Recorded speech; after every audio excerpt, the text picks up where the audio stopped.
A formação territorial dos Estados Unidos foi iniciada no século XVI pelos ingleses, sob a forma das 13 colônias britânicas, que ocupavam a faixa leste, que é banhada pelo Oceano Atlântico.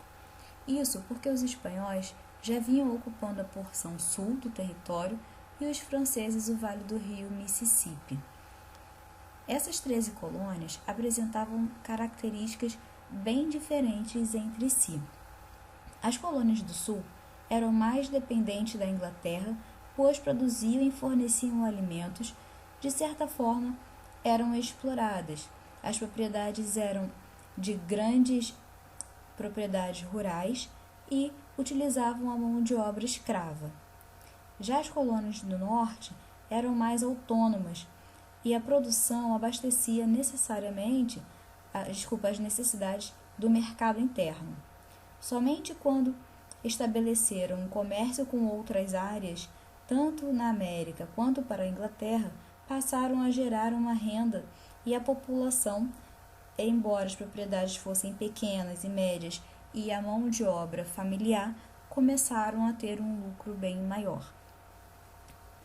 Por isso, depois do processo de independência das 13 colônias em relação à Inglaterra, houve um confronto entre essas duas partes dessas 13 colônias, as do norte e as do sul, conhecida como Guerra de Secessão. Após o processo da Guerra de Secessão, as colônias do norte saíram vencedoras, nós tivemos o início da marcha para o oeste. Essa marcha para o oeste foi basicamente marcada pela conquista dos territórios até chegar no Oceano Pacífico. Esses territórios eles foram conquistados partes por compra, parte por guerras com oponentes, como, por exemplo, os espanhóis, que ocupavam a região do México, e também através da compra de alguns lotes de terra. Bem, vamos lembrar que dentro dessa questão de conflitos, quem mais ficou prejudicado foram as populações indígenas, que se viram, basicamente forçados a ocupar uma pequena região do território. Então, assim, eles foram literalmente desapropriados da sua terra natal, tá bom? Então, com essa marcha pro oeste, nós tivemos aí realmente essa configuração de que nós conhecemos hoje. E aí, nesse mapa, à direita, mostra basicamente todos os territórios e quando eles foram conquistados pelo então Estados Unidos, tá? Formado ali pelas 13 colônias. Desde o século IX, as terras canadenses já eram conhecidas pelos europeus. Os irlandeses, que tinham bases na Islândia, e os vikings, povo escandinavo, chegaram por volta do ano 1000, vindos da Groenlândia. Os contatos mais importantes com as terras canadenses ocorreram em 1497, quando John Cabot desembarcou na Terra Nova, declarando a possessão inglesa. Porém, em 1534, o francês Jacques Cartier explorou o rio São Lourenço, abrindo possibilidades para a colonização francesa. Após as expedições de Cartier, a ocupação europeia recebeu novo impulso com a fundação por Samuel de Champlain, em 1608. A primeira colônia francesa tomou força. Várias guerras entre Inglaterra e França, motivadas por essas terras, dificultavam o desenvolvimento do território. Além disso, ocorriam conflitos com indígenas locais. O início do século XIX foi marcado pelo surgimento de vários movimentos nacionalistas franceses, com a ocupação mais forte da Inglaterra. Em 1867, Quebec, Ontário, Nova Escócia e Nova Brunswick uniram-se numa confederação, formando um país. O novo país foi assim ampliando-se progressivamente com a aquisição de novas terras e a formação das províncias de Alberta e Saskatchewan. Em 1949, a anexação da Terra Nova à Confederação consumou a união dos antigos territórios coloniais, dando ao Canadá a jurisdição sobre os atuais limites. Em 1969, o francês tornou-se uma das línguas oficiais do país, bem como o inglês, que hoje é a principal língua do país. A colonização do Canadá, assim como a dos Estados Unidos da América, foi caracterizada como de colônia de povoamento. Os franceses que lá chegaram para formar essa colônia eram fugitivos de perseguições religiosas que queriam reconstruir suas vidas. A formação canadense é, de certo modo, dupla, pois tanto franceses quanto ingleses colonizaram o país, e devido ao frio extremo ao norte, as maiores cidades se situam na fronteira com os Estados Unidos.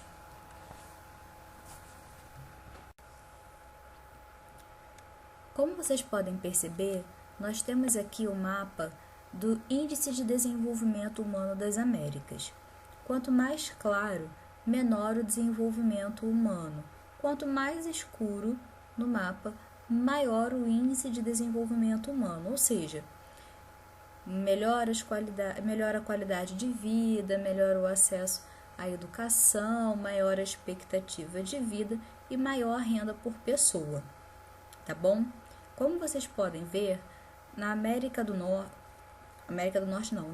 anglo-saxônica, composta por Canadá e Estados Unidos, nós temos aí os maiores índices de desenvolvimento humano da América, tá? Ressalvo a Argentina aqui na América Latina, mas esses dois países ali na América anglo-saxônica, eles se destacam, porque são apenas dois, são os dois dos três maiores países aqui das Américas e concentram aí esses melhores índices com relação à expectativa de vida das pessoas, a qualidade de acesso à informação, à formação e também acesso à alimentação. Porque quando a gente olha o índice de desenvolvimento humano, muita coisa está envolvida. As pessoas elas precisam ter uma série de infraestrutura para ter uma boa qualidade de vida, tá bom? Então, é uma série de fatores que estão relacionados para esse IDH ser bem elevado, tá bom?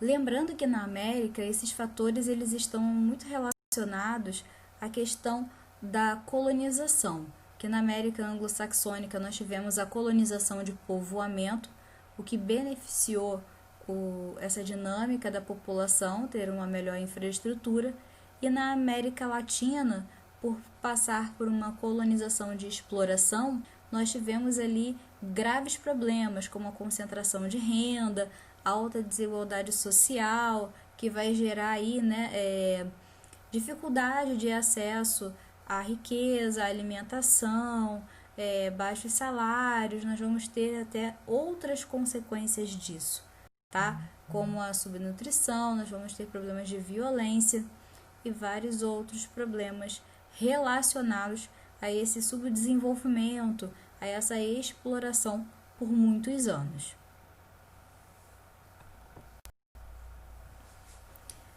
Aqui nós vamos fazer a análise das pirâmides etárias dessas três divisões que nós fizemos aí na América. América do Norte, América Central e América do Sul, tá? O que acontece? Nós podemos perceber aí que nós vamos ter uma boa diferença entre a América do Norte e as demais, mas principalmente da América do Norte com relação à América Central, porque na América do Norte nós vamos ter uma base bem mais estreita, vamos ter um corpo volumoso e vamos ter também bastante população de idosos, tá? Então, nós vamos ter um topo mais largo, tá? Então, a pirâmide da América Central, ela caracteriza bem esse subdesenvolvimento, onde nós temos uma base larga e um topo estreito, e não temos tantos idosos assim. A expectativa de vida também é bem diferenciada. Nós temos ali na América do Norte uma expectativa aí que superam, né, os 80, 90 anos devido à qualidade de vida. Já na América Central, esse índice cai, tá, bastante. São poucas as pessoas que chegam nessa faixa etária. Já na América do Sul, nós vamos ter um estreitamento da base em relação à América Central, mas também vamos ter ali um corpo bem estruturado, ou seja, uma boa população de jovens e adultos, e temos ali, principalmente nos últimos anos, um bom alargamento do topo. Mas vocês podem perceber que ainda assim, não tanto quanto da América do Norte. Pessoal, o que isso quer dizer para a gente, né? Vamos lembrar, a pirâmide etária, ela é um gráfico onde nós representamos a população de um país ou de uma determinada região, e nós conseguimos perceber o nível de desenvolvimento, se está bem desenvolvido ou se não está bem desenvolvido. Por quê? Se tem muito número de nascimentos, significa ali que nós vamos ter o quê? Falta de acesso à informação, falta de acesso a métodos contraceptivos, conscientização, educação, orientação, coisa que nós já conseguimos perceber muito forte nos países desenvolvidos, principalmente Canadá e Estados Unidos. Nós vamos ver ali uma base mais estreita, porque o número de nascimentos já vai ser menor, tá? Porque nós já vamos ter ali uma maior conscientização das pessoas, maior acesso a métodos contraceptivos. As pessoas, elas têm maior acesso à informação, à rede de saúde, boa alimentação. Então, isso faz com que as pessoas vivam mais. Esses idosos, eles têm também, né, como eu costumo dizer, são programas, né, de incentivo aos idosos para não terem depressão. Tem programas de saúde, como vacinação. Então, as pessoas acabam vivendo mais e melhor. Já na América do Sul, fica ali no meio termo entre a América Central e a América do Norte, tá? Algumas coisas já melhoraram, mas outras ainda precisam melhorar para alcançar o nível de desenvolvimento. Densidade demográfica. A densidade demográfica, ela está relacionada à distribuição da população pelo território. Então, aqui, nós podemos perceber que quanto mais escuro, maior a concentração populacional, ou seja, mais pessoas ocupam essa determinada região. E quanto mais claro, chegando aí ao branco, menor essa concentração, né? Menor a quantidade de pessoas. Então, assim, nós podemos perceber que a faixa leste, ou seja, a parte banhada pelo Oceano Atlântico, concentra os maiores núcleos urbanos, ou seja, as maiores concentrações populacionais, principalmente por um fator histórico, porque foi justamente pela costa leste que começou a ocupação das Américas, né? Então, as principais cidades foram fundadas nessa região leste. Então, por isso tem aí as maiores concentrações populacionais, porque essas cidades foram fundadas ali, se concentraram e foram estruturadas nessa região. Bem, mas apenas ali? Claro que não. Vocês podem ver que na costa oeste, né, também tem aí alguns aglomerados urbanos, né, ou seja, uma concentração urbana. Por que nós podemos perceber que tem os famosos vazios demográficos, principalmente ali na região central, ali na América do Sul, né? E também na parte do extremo norte. Bem, a população, ela se divide, ela se concentra, principalmente devido aos fatores locais, né? Que fatores são esses? As condições climáticas, principalmente, a disponibilidade de água, a possibilidade de cultivo, desenvolvimento de atividades econômicas, né, principalmente a produção de alimentos. Então, né, ali na região da Amazônia, por exemplo, o fator ali é a presença da floresta, que dificulta um pouco a presença, né, de grandes núcleos urbanos.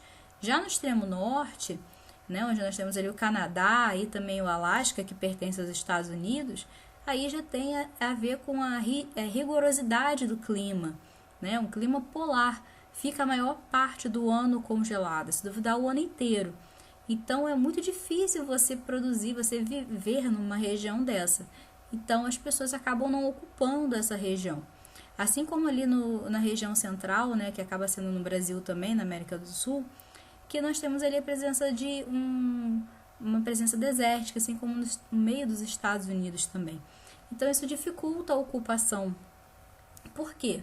É uma região seca, então dificulta o abastecimento de água para a população. Então a população tende a não ocupar essas regiões de difícil acesso, tá? Então nós temos aí, né, o território ele vai ser ocupado de uma forma bem diferenciada, tá? Alguns vazios populacionais e umas grandes concentrações populacionais, principalmente na faixa leste, devido aos fatores históricos que nós já vimos, tá bom?